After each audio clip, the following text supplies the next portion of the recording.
Bagaimana Lopek sampai diserbu gerombolan anjing-anjing Manchu itu? Tiba-tiba pengemis itu bertanya tanpa memandang si kakek, dan menambah kayu api unggunnya. Lulu memandang tajam, melihat betapa wajah pengemis itu keruh dan suaranya penuh kebencian ketika menyebut anjing-anjing Manchu. Kakek itu menghela napas panjang dan memangku kepala cucunya, yang kelihatan lelah dan mengantuk itu. Kami dari keluarga yang amat malang.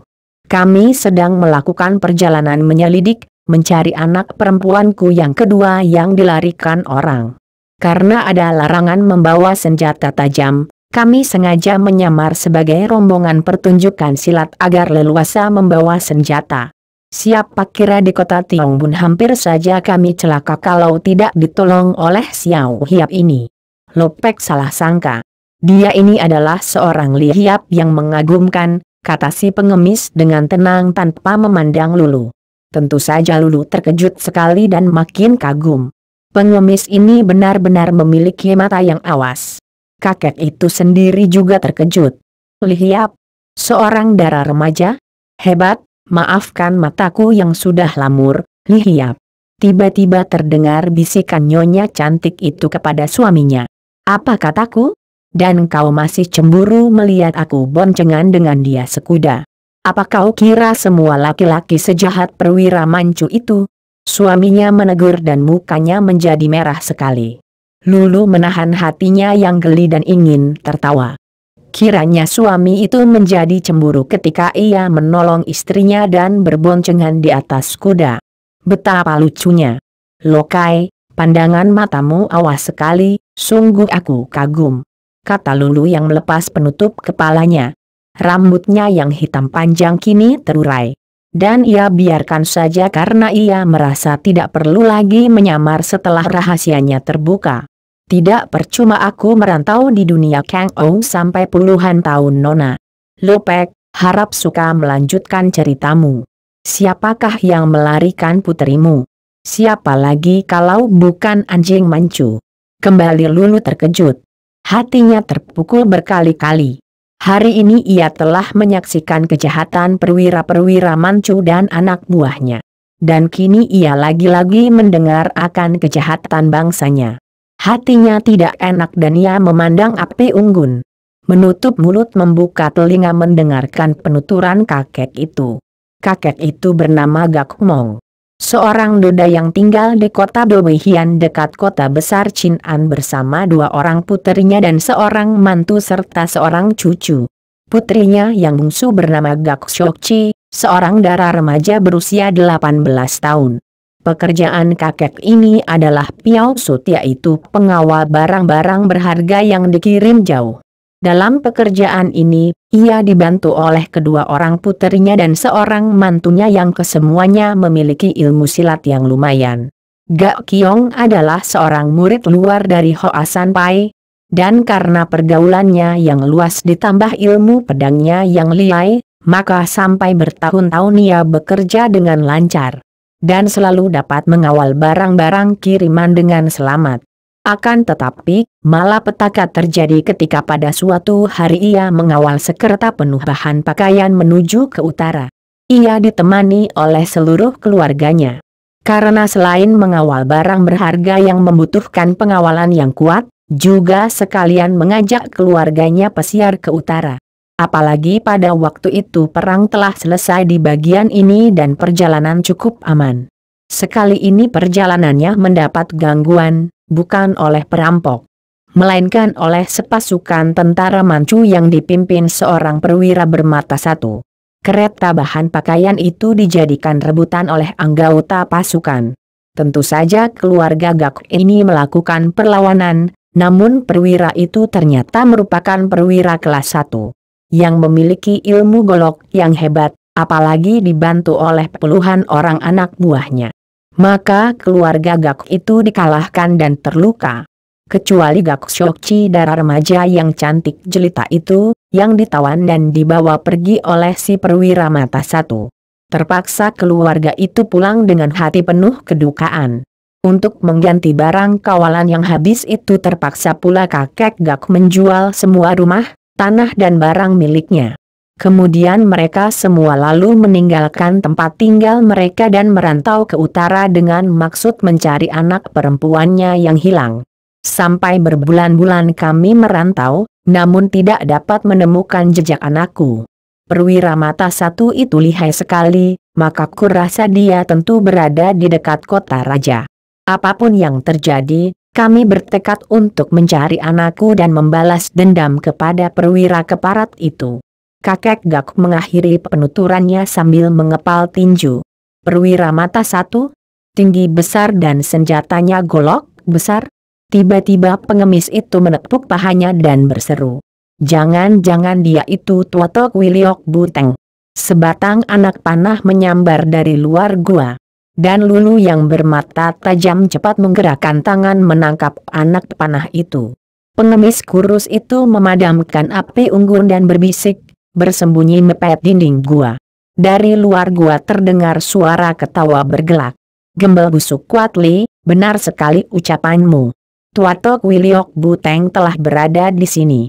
Engkau boleh berjuluk Bueng Sin Kai, pengemis sakti tanpa bayangan, akan tetapi sekali ini bukan saja bayanganmu juga orangnya. Akan menjadi tawananku atau menjadi setan penasaran. Pemberontak-pemberontak keji, menyerahlah. Gua telah dikepung puluhan orang bala tentaraku. Pengemis tinggi kurus yang bernama Kuatli itu berbisik. Tidak ada pilihan lain. Tinggal di sini berarti mati konyol. Kalau menyerbu keluar, dikeroyok, akan tetapi belum tentu kita mati semua. Masing-masing mencari jalan keluar sendiri. Lebih baik seorang dua orang ada yang selamat dan bebas daripada semua mati. Lihiap, kau mengambil jalan kiri. Gak Lopek, engkau dan putri serta mantumu mengambil jalan kanan. Kau Pondong cucumu. Aku akan mengambil jalan depan.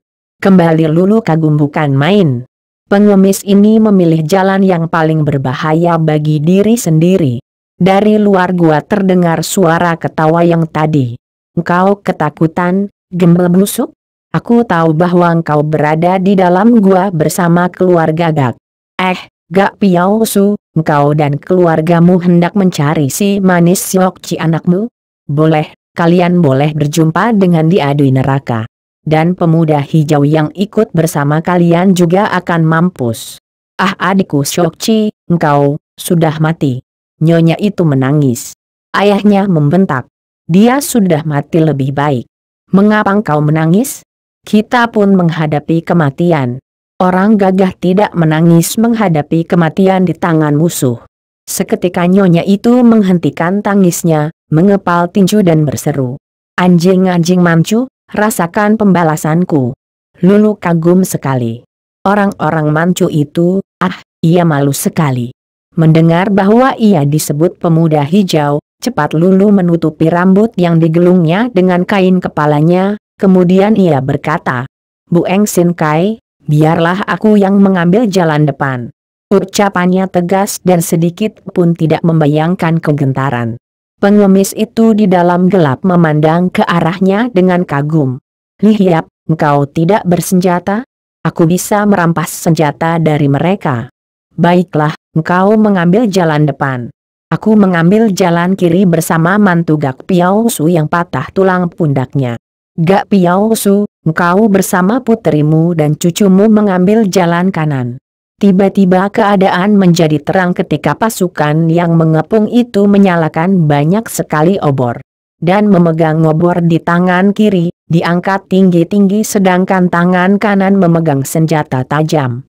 Di antara sinar obor, tampaklah perwira tinggi besar yang memegang golok besar pula. Matanya yang tinggal sebelah bercahaya mengerikan. Mereka yang berada di dalam gua sudah siap. Bueng Sin Kai sudah memegang senjatanya, yaitu sebatang tongkat bambu kuning yang kedua ujungnya dipasangi baja runcing. Gak Kiong kakek itu memegang pedangnya di tangan kanan dan cucunya dipondong di lengan kiri. Putrinya juga sudah memegang pedang. Mantunya, yang lumpuh lengan kanannya karena tulang pundaknya patah, memegang pedang dengan tangan kiri. Berjongkok dekat dengan Kuatli, si pengemis kurus yang berjuluk Bueng Sin Kai itu. Siap. Kita menyerbu keluar. 1, 2, 3. Meloncatlah mereka keluar. Lulu yang memiliki ginkeng istimewa itu melompat paling dulu menerjang ke depan, di tengah-tengah. Sedangkan Bu Eng Sin Kai didampingi mantu Gak Piao Su menerjang ke kiri. Kakek Gak bersama puterinya menerjang ke kanan. Tangkap pemberontak. Bunuh. Terdengar teriakan riuh rendah. Dan sinar obor bergerak-gerak menyilaukan mata ketika pasukan itu mengepung dan bergerak ke depan. Karena mendengar cerita kakek Gak, dan mendengar pula ucapan perwira mata satu, timbul kebencian di hati Lulu terhadap perwira ini. Maka begitu ia menerjang keluar dan disambut oleh dua orang tentara Manchu, dengan mudah ia merobohkan mereka dengan pukulan dan tendangan. Berhasil merampas sebatang pedang, kemudian ia meloncat ke depan perwira yang memegang golok besar itu. Dan terus menusuk dengan pedang rampasannya ke arah perut yang gendut itu. Pemuda hijau berani bertingkah. Perwira mata satu itu menggerakkan goloknya dengan pengerahan tenaga. Dan ia yakin bahwa sekali tangkis, kalau tidak mematahkan pedang lawan sedikitnya ia tentu akan mampu membuat pedang itu terlepas. Ia meloncat ke belakang sambil mengelebatkan goloknya. Saking kaget karena pedang yang tadi menusuk dan ditangkisnya itu tiba-tiba menyeleweng. Mengelakkan tangkisannya dan terus membacok lehernya. Tahulah perwira ini bahwa pemuda itu tak boleh dipandang ringan. Tlatot Liniok Buteng, dumeh matamu cuma satu, kau berani memandang sebelah mata kepadaku? Ejek Lulu yang menerjang terus dengan hebatnya. Gerakannya memang gesit sekali dan ilmu pedangnya amat indah. Di bawah sinar api obor, pedang rampasannya berubah menjadi gundukan sinar bundar seperti payung yang melayang maju ke arah Liok Buteng. Setan alas, kau kira aku takut padamu? Biarpun mulutnya berkata demikian, dan goloknya diputar cepat untuk menangkis dan balas menyerang. Namun kenyataannya perwira ini merasa lega ketika 4 orang tangan kanannya, yaitu perwira-perwira rendahan yang menyaksikan pula kelihayan Lulu, maju mengeroyok gadis itu dan membantunya. Adapun Bu Eng Sin Kai Kuatli yang menerjang ke kiri bersama mantu kakek Gak, juga menghadapi pengeroyokan belasan orang tentara. Kuatli dengan tongkat bambunya mengamuk hebat. Sebentar saja sudah berhasil merobohkan 4 orang pengeroyok. Adapun mantu kakek Gak itu biarpun hanya dapat menggunakan tangan kiri, namun ia masih dapat mempertahankan setiap serangan yang dapat ia lakukan atau tangkis. Namun hatinya gelisah. Dan beberapa kali ia menoleh ke kanan di mana ia melihat istrinya dan ayah mertuanya yang menggendong puterinya juga dikeroyok banyak orang. Lulu marah bukan main menghadapi pengeroyokan para perwira Manchu ini.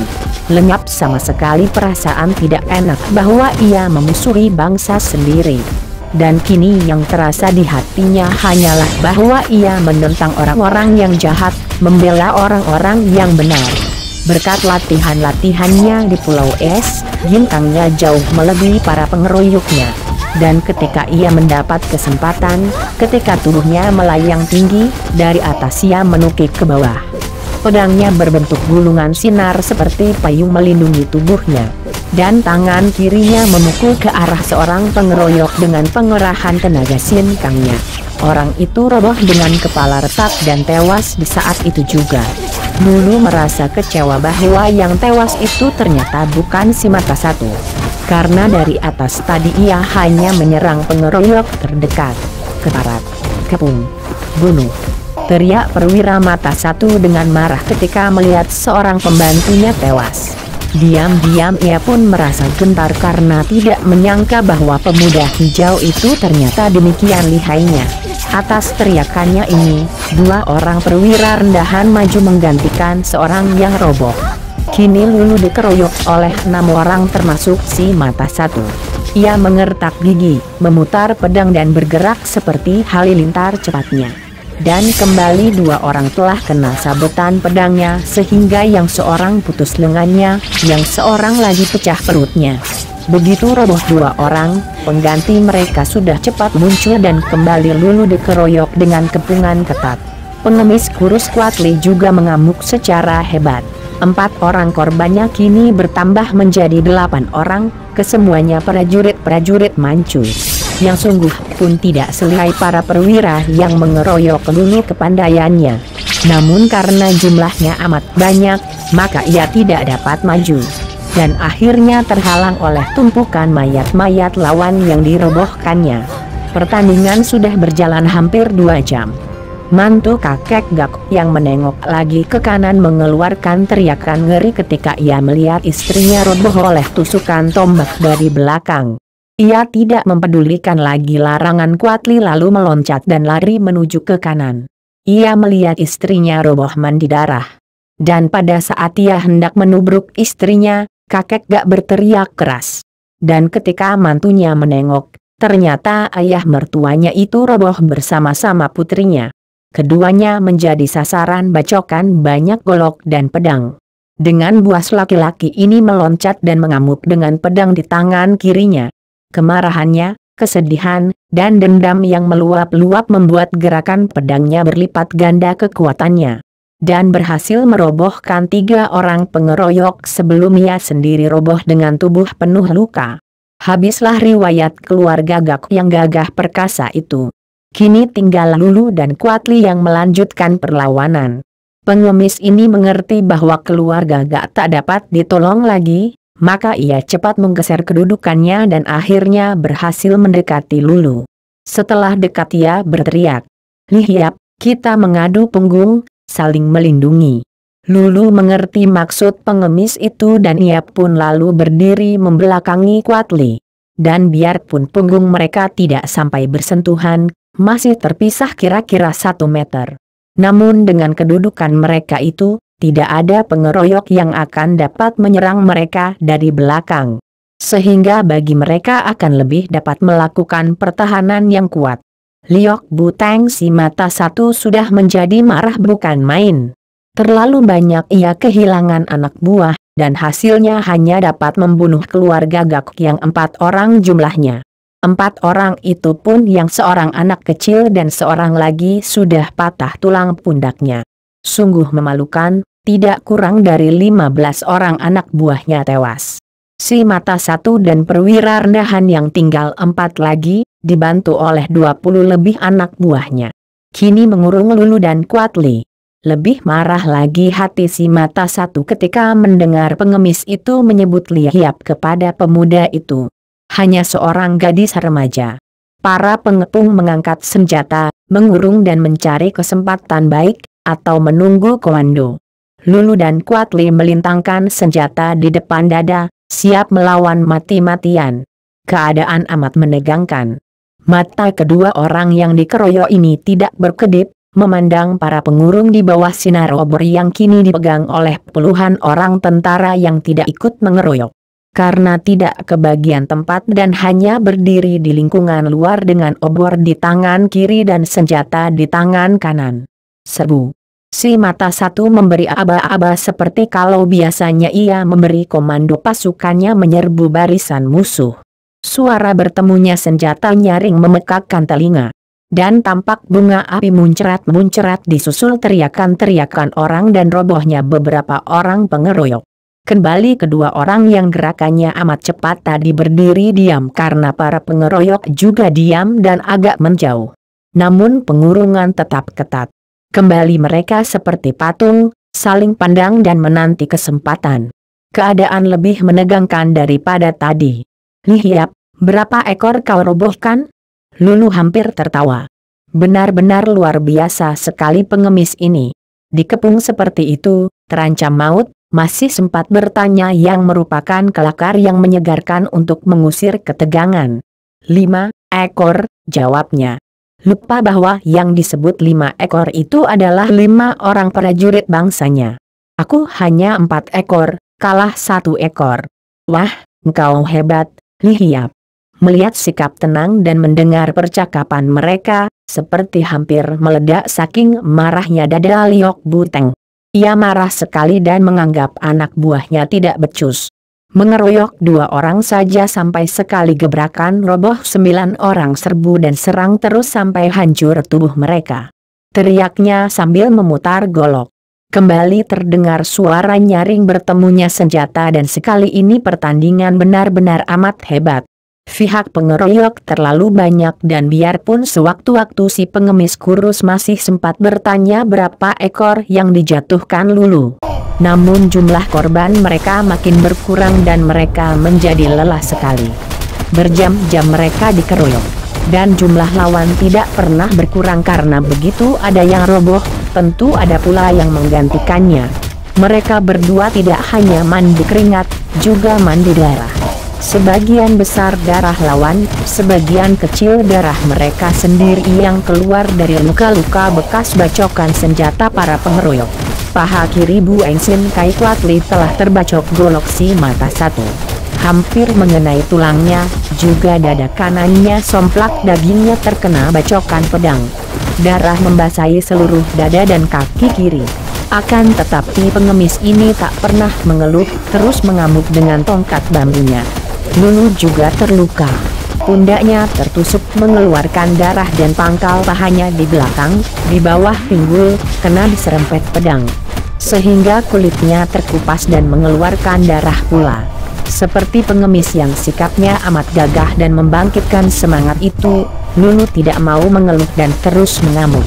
Jangan khawatir, Nihiap.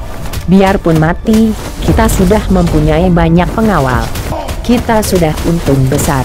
Demikian pengemis itu berkata gembira. Lulu kagum bukan main.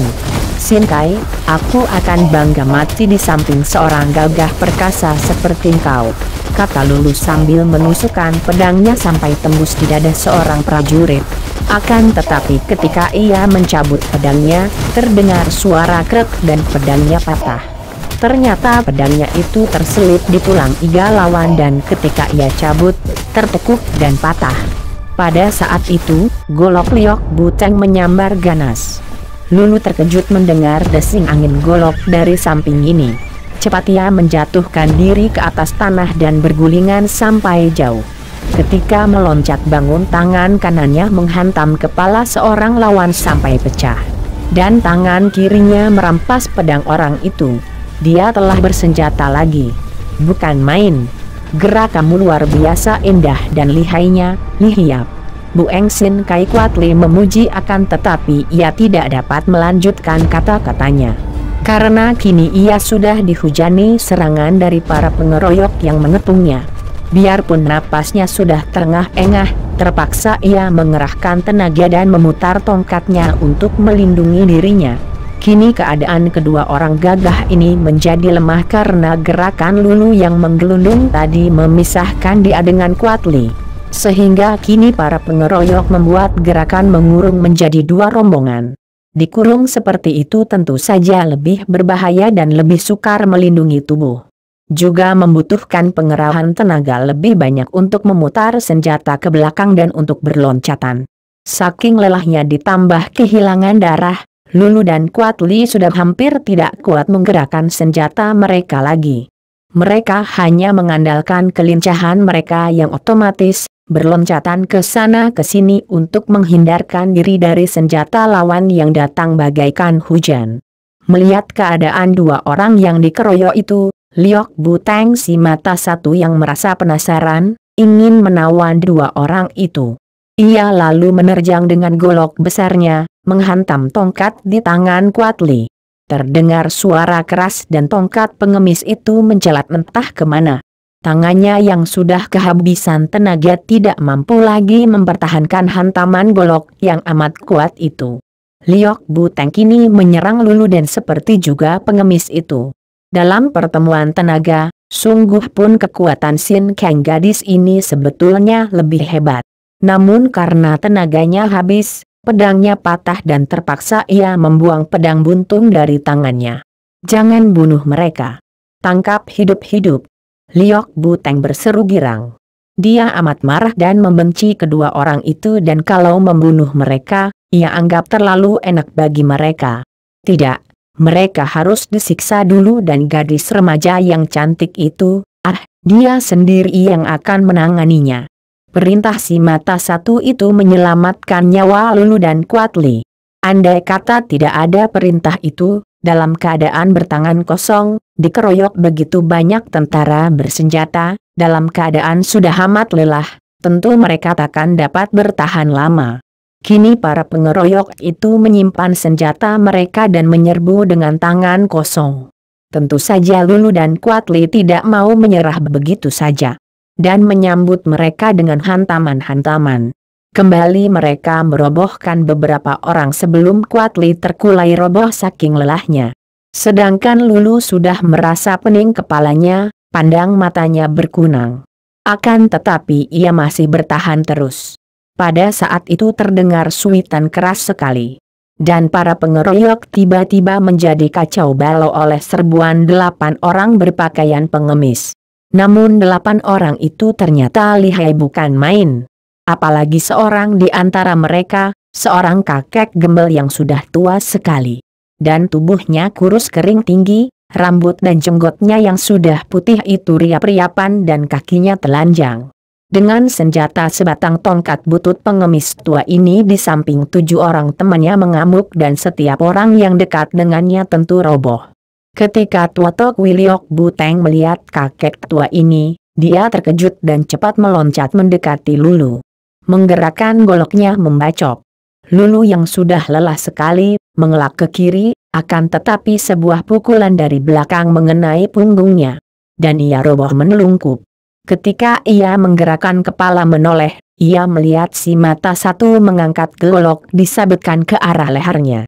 Lulu tidak berdaya lagi, dan ia membelalakan mata menanti datangnya maut yang tak terhindarkan lagi itu. Golok itu terpental dan si mata satu cepat melompat tinggi dan terus kabur.